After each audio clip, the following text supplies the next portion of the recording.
નમસ્કાર, evening પોસ્ટના digital platform પર હું છું આપની સાથે કુમાર. મિત્રો, એક જ ખૂબ જ ગંભીર જેને કહી શકાય એવું ગુજરાતના રાજકારણની અંદર જેને કે તોફાન મચાવી મૂકે એવી એક પરિસ્થિતિ આકાર લઈ રહી હોય એવું રાજકોટના આજે કોંગ્રેસ દ્વારા ટીઆરપી ગેમ ઝોનના જે મૃતાત્માઓ છે, જે કાંઈ એમાં પગલાં ભરાયા નથી, એની સામે જ્ઞાનીબેન ઠાકોર, અમિત ચાવડા, જિગ્નેશ મેવાણી સહિતના કોંગ્રેસના દિગ્ગજ આગેવાનો રાજકોટમાં આવી અને મોટી વિશાળ રેલી કાઢીને જે આક્રોશ ઠાલ્યો છે એના ઉપરથી એટલું ચોક્કસ કહી શકાય કે રાજકોટમાં કંઈક રંધાઈ રહ્યું છે. શું રંધાઈ રહ્યું છે, શેના માટે આટલો બધો આક્રોશ વ્યક્ત કરવામાં આવ્યો છે, કहीं પે નિગાહે કहीं પે નિશાના છે, આવો જાણીએ આ અહેવાલમાં.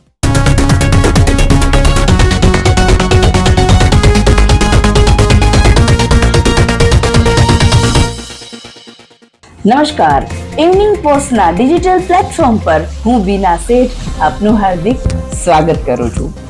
પોલીસ કોંગ્રેસ ઉપર દાદાગીરી કરવાને બદલે ટીઆરપી ગેમ ઝોનમાં મૃતાત્માઓના જવાબદારો સામે કાર્યવાહી કરે તે જરૂરી. જ્ઞાનીબેન ઠાકોર આક્રમક. મિત્રો, આજે રાજકોટની અંદર ટીઆરપી ગેમ ઝોનની અંદર જે કાંઈ મૃત્યુઆંક થયો છે, 27 થી વધારે લોકો જે મરણ પામ્યા છે, એની ચીચિયારીઓ હજી રાજકોટની બજારમાં ગુંજી રહી છે. ત્યારે કોંગ્રેસના સાંસદ એવા ફાયર બ્રાન્ડ ધારાસભ્ય રહી ચૂકેલા જ્ઞાનીબેન ઠાકોર, અમિત ચાવડા અને જિગ્નેશ મેવાણી આજે રાજકોટમાં આવ્યા હતા અને વિશાળ રેલી કાઢીને સરકારી તંત્ર કઠપૂતળી બની ગયું છે.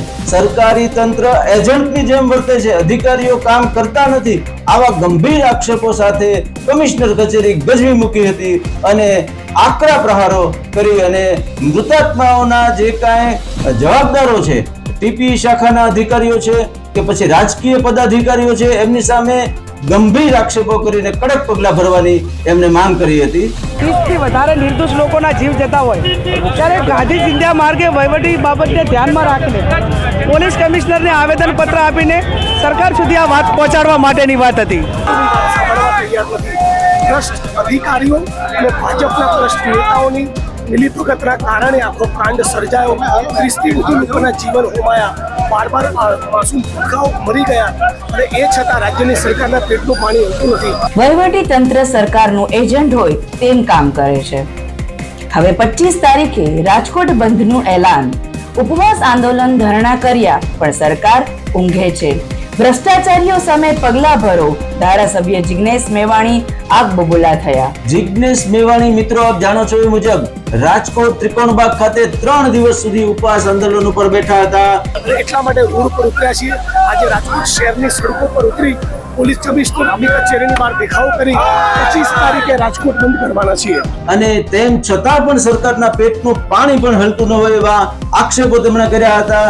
હવે એમણે ચીમકી ઉચ્ચારી છે કે જો હજુ તાત્કાલિક અસરથી સરકારી અધિકારીઓ કે પદાધિકારીઓ સામે આકરા પગલા ભરવામાં નહીં આવે તો 25 તારીખે રાજકોટ બંધનું એલાન પણ જિગ્નેશ મેવાણીએ આપી દીધું છે. આમ એકંદરે જોઈએ તો ટીઆરપી ગેમ ઝોન કાંડમાં જે કાંઈ સરકાર છાવરી રહી છે અથવા તો છુપાવી રહી છે એવી છાપ ઊભી થઈ રહી છે, ત્યારે કોંગ્રેસ આ મામલે કડક હવે બનતી જાય છે. સુરત, વડોદરા, મોરબી, રાજકોટની દુર્ઘટના માટે ભાજપ સરકારનો ભ્રષ્ટાચાર જવાબદાર. ધારાસભ્ય અમિત ચાવડાના ગંભીર પૂર્વ વિપક્ષી નેતા અને ગુજરાત પ્રદેશના પૂર્વ પ્રમુખ એવા અમિત ચાવડા આજે રાજકોટમાં પણ આવ્યા હતા અને એમણે સુરત, વડોદરા, મોરબી અને જે રાજકોટની અંદર આવી ગંભીર ઘટનાઓ બની છે એને દાખલો આપતા કહ્યું હતું જે રીતે રાજકોટનો બનાવ બન્યો છે આ પહેલો બનાવ નથી. સુરત હોય, વડોદરા હોય, મોરબી હોય કે રાજકોટ હોય, આ તમામ જે દુર્ઘટનાઓ થઈ એ સરકારના ભ્રષ્ટાચાર સર્જિત દુર્ઘટનાઓ છે, માનવ સર્જિત દુર્ઘટનાઓ છે. એના માટે જો કોઈ જવાબદાર હોય તો રાજ્યમાં 30 વર્ષથી શાસન કરતી આ ભાજપ સરકારને એનો ભ્રષ્ટાચાર જવાબદાર. ગુજરાત હાઈકોર્ટે પણ આ સીટ જે સેટિંગ માટેની સીટ છે, કોઈ પણ અધિકારીઓ સામે પગલા ભરાયા નથી. અત્યાર સુધી સરકાર શું કરતી હતી? ઊંઘતી હતી. સરકારના ભ્રષ્ટાચાર છુપાવવા માટે સુભાષ ત્રિવેદીની અધ્યક્ષતામાં આ સીટની રચના કરી અને બધું જ કુલડીમાં ગોળ ભાંગવાની નીતિ છે. આવા ગંભીર આક્ષેપ કરીને આજે રાજકોટ પોલીસ કમિશનર કચેરી ખાતે કોંગ્રેસ સહિતના જેના આંદોલનમાં ભાગ લેનાર નેતાઓ ઉપસ્થિત રહ્યા હતા અને આની પાછળ અત્યારે એટલું ચોક્કસ દેખાઈ રહ્યું છે કે મિત્રો રાજકોટ માં કંઈક રંધાઈ રહ્યું છે. આ રાજકારણ ગાંધીનગરથી અંદર થાય છે. કોની સામે પગલા ભરવાની વાત છે? કોણ આના રિંગ લીડર છે? એકંદરે તમામ બાબતોની પાછળ ભાજપના એક સમયના ગુજરાતમાં ટોચનું નામ જેનું લેવાતું હતું એની ભૂમિકા છે કે કેમ?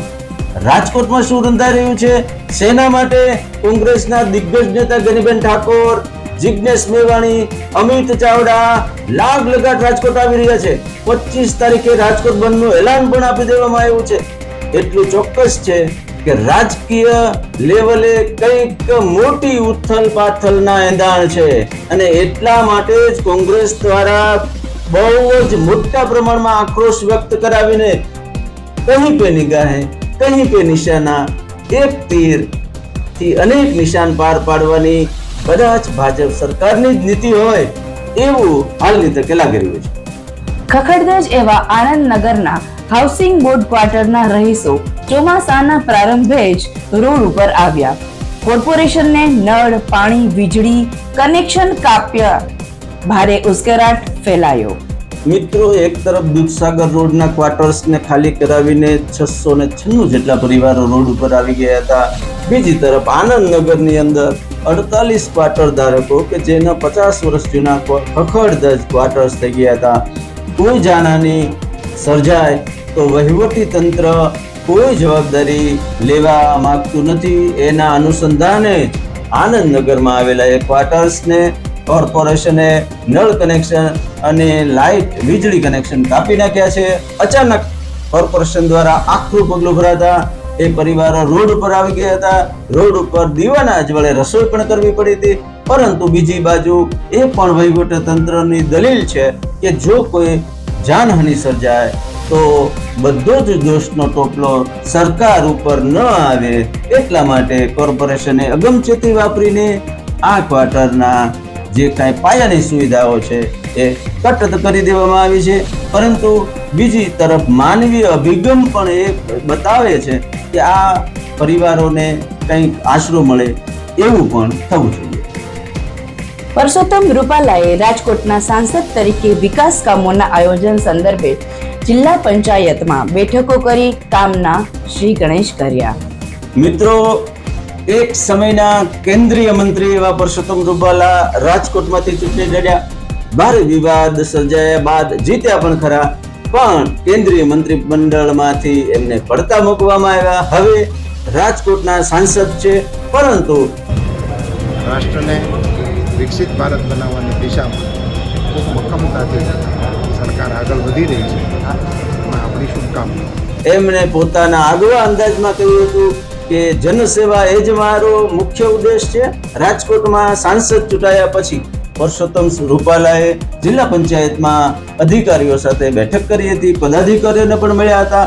કામના આયોજન અંગે ચર્ચા કરી હતી અને બડા ખુશ મિજાજમાં તેમણે જણાવ્યું હતું કે રાજકોટના વિકાસ કામોની ગતિ હવે હું તેજ થાય એ માટે રાજકોટમાં જ રહીશ અને રાજકોટથી જ બધું જ મારું કાર્યાલય ધમધમતું રહેશે. આમ આદમી પાર્ટીએ પણ ટીઆરપી ગેમ ઝોન મામલે કોર્પોરેશનમાં કરી ઉગ્ર રજૂઆત. સમગ્ર ટીઆરપી ગેમ ઝોન મામલે જે એક તરફ ગરમાયો છે, કંઈક કોક છુપાવી રહ્યું છે. સીટ જે છે એની તપાસમાં પણ ટીપી શાખાના અધિકારીઓ અને અન્ય લોકો સામે કાર્યવાહીની વાત થાય છે. કોઈકની ધરપકડ કરી છે, કોઈકને સસ્પેન્ડ કરવામાં આવ્યા છે, પરંતુ હજુ કંઈક ઘટે છે. આમ આદમી પાર્ટીના રાજકોટ એકમના નેતાઓ દ્વારા કોર્પોરેશનમાં રેલી કાઢીને ઉગ્ર રજૂઆત કરીને આ મામલે ઝડપી કાર્યવાહી કરવાની માંગ કરી છે. કોર્પોરેશનના ટાઉન પ્લાનિંગ ચેરમેન બોલ્યા, મને ખબર જ નથી ટીઆરપી બાંધકામમાં શું ખેલ ખેલાયો. બોલો મિત્રો, હવે તમે સમજી શકો છો કે રાજકોટ ટાઉન પ્લાનિંગ શાખાના જે ચેરમેન છે એ મહાશય એવું કહે છે કે ટીઆરપી ગેમ ઝોન ક્યાં હતું, ક્યારથી ધમધમતું હતું એ મને ખબર જ નથી. કોની કૃપાથી આ મહાશય ચેરમેન પદે બિરાજ્યા હતા એ એક 100 મણનો સવાલ છે. એક વાતચીતમાં તેમણે જણાવ્યું હતું કે સમગ્ર મામલે ટીપી શાખા જવાબદાર છે. પદાધિકારીઓના ધ્યાનમાં આ વસ્તુ નથી કે કોઈ મોટા આંકડાઓના દબાણના કારણે ટીપી ચેરમેનને આમાંથી બાકાત રાખવામાં આવ્યા હતા. પરંતુ એક વાત ચોક્કસ છે કે ટાઉન પ્લાનિંગ શાખાના ચેરમેન જો એમ કહેતા હોય કે મને આ મામલે કશી જ ખબર નથી, ખરેખર ગંભીર બાબત છે. સ્પાની 2 મહિલા કર્મીઓને જાહેરમાં બખેડો. છરી વડે હુમલાનો વધુ એક બનાવથી પોલીસ તંત્ર પર વધુ સવાલો ઉઠ્યા. આધુનિક કહી શકાય એવું સ્પાનું કલ્ચર જે રીતે ગુજરાતભરમાં વિસ્તરી રહ્યું છે, ત્યારે સ્પાના આડમાં કેટલાય ધંધાઓ ચાલે છે. અનેક વાર પોલીસ તંત્ર દ્વારા દરોડાઓ પાડીને કેટલાય લોકોને ઝડપી પાડવામાં આવ્યા છે. પરંતુ આ જે મામલો સામે આવ્યો છે એ અલગ છે. 2 સ્પા મહિલાઓ જે છે એને નોકરીમાંથી રૂખસત આપી દેવામાં આવી હતી, જેમાં એક મહિલાએ બીજી મહિલાઓ પર એવા આક્ષેપ લગાવ્યા હતા કે તારા કારણે મારી જોબ ગઈ છે. મુદ્દો સ્પા ગર્લ્સનો નથી, મુદ્દો છે કાયદો અને વ્યવસ્થાનો. સરેઆમ ધોકા, પાઇપ, લાકડી વડે હુમલાઓના બનાવો એ રાજકોટમાં સામાન્ય બની ગયા છે. હવે અમુક બનાવોને વાત કરતા છરી, તલવાર જેવા હથિયારોનો પણ બિંદાસ ઉપયોગ થઈ રહ્યો છે. ખરેખર રાજકોટને ક્રાઇમ નગરી બનતી અટકાવવા માટે નવા પોલીસ કમાર બ્રિજેશ કુમાર ઝાએ કમર કસવી જોઈએ અને કડક હાથે કામ લેવું જોઈએ. આખરે મેઘરાજાની શહેરમાં ધમાકેદાર એન્ટ્રી. ગરમીમાં રાહત સાથે મોસમ ખુશનુમા બન્યું. 45 ડિગ્રી સુધી તાપમાનનો પારો જ્યારે હાઈ થતો હતો, બધા તોબા પોકારી રહ્યા હતા, ત્યારે રાજકોટ, ભાવનગર, અમરેલી સહિતના જિલ્લાઓમાં મેઘરાજાએ અમી છાંટણા કર્યા હતા. અડધી કલાક સુધી રાજકોટમાં પણ વરસાદ વરસ્યો હતો. વાતાવરણમાં વિનાશ પથરાઈ ગઈ હતી અને મોસમ ખુશમિજાજ બની ગયું હતું. મેઘરાજા હજુ અવિરત કૃપા વરસાવશે, આગાહી પણ છે. એ મુજબ અગમચેતીના પગલા પણ તંત્ર ભરી રહ્યું છે. પરંતુ એટલું ચોક્કસ કહી શકાય કે પ્રથમ વરસાદે બાળકો સહિતના પ્રજાજનો ખૂબ આનંદ માણ્યો હતો. RTO તંત્રનું જડબેસલાક checking.